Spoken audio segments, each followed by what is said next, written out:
Bentayga is only the fourth completely new design to be produced by Bentley since Volkswagen took ownership of the company in 1998, but it's certainly the most significant. The car takes the brand into previously uncharted territory and can allow owners the same capability should they wish to stretch its limits. It is, quite simply, one of the world's most complete and compelling luxury products.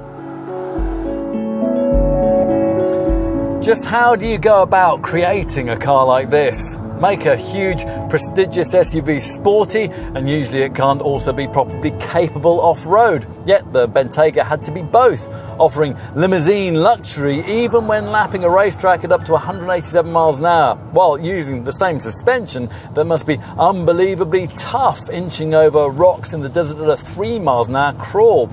It's all very well to question the need for cars of this sort, but you can't deny that they do stretch the limits of what we previously thought possible.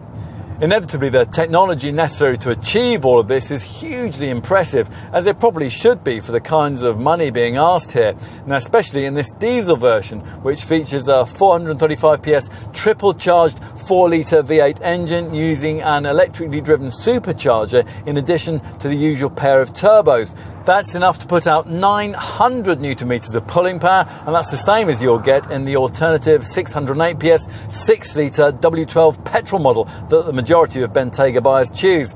That's despite the fact that the diesel is, of course, far more economic, capable of 35.3 mpg and 210 grams per kilometre of CO2 emissions. A 550 PS twin-turbo 4-litre petrol V8 is also available. Now, if you're going to hurl a 2.5-ton gentleman's SUV with this kind of power at a corner, you better have plenty in hand to make it feel tied down, which is why Bentley has developed a dynamic ride control setup with electric actuators that act to either loosen or stiffen the anti-roll bars depending on the way that you're driving. This works in concert with various tarmac-orientated driving modes that make the usual tweaks to the steering feel, the ride quality and the gear change timings, and also an air suspension system that also facilitates a surprising degree of off-piste prowess. An optional all-terrain specification pack provides a further set of off-road modes to optimise that, with each drive setting featuring throttle, brake, gearbox and suspension inputs tailored to suit the required conditions. Now, if this was merely a conventionally large, luxurious SUV, you'd start to question the point of all this, given that, of course, a typical Bentayga will spend its life negotiating the hazards of the suburbs rather than those of the Serengeti. But of course, this is not a conventional large luxury SUV, which is exactly why so many potential buyers are likely to want one. Not everyone likes the look of this car, but there does seem to be agreement on one important point, that it looks like a Bentley. Now, just as Porsche did with its original Cayenne SUV, the Crewmaker has struggled to translate its styling demeanour into a car of this kind, with an aesthetically divisive end result. Still, the shape certainly has the street-side presence that many likely buyers will want. Enough on the outside, let's get to the part of the car that will probably really sell it to you. Now, you may have had reservations about the looks of a Bentayga, or if you're a journalist, you may have been obsessing about the fact that it shares a few substructures with humbler Audi and Volkswagen models, but all of those issues simply vanish away the moment that the enormous door heaves shut behind you like a bank vault. Almost everything here feels pleasurably different to anything you'll have experienced in any previous car from the brand, and that starts, of course, with the way that you're seated.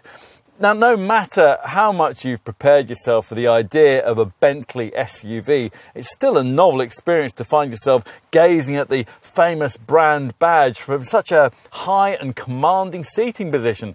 And although you of course expect the cabin to be luxuriously finished, it's still surprising to find the sheer lengths the company's gone to in terms of substance, sophistication and craftsmanship. I mean, it's to a level unsurpassed even by one of the company's Mulsanne models, costing nearly twice as much. Of course, it may be that you're one of those Bentayga owners who isn't too interested in sitting at the front, in which case an equally special experience at the rear awaits. There's plenty of room to stretch out and just as much luxury and craftsmanship as you'll find up front. The quilted door cards, the organ stop vents, it's all here too. Let's finish with a look at the boot.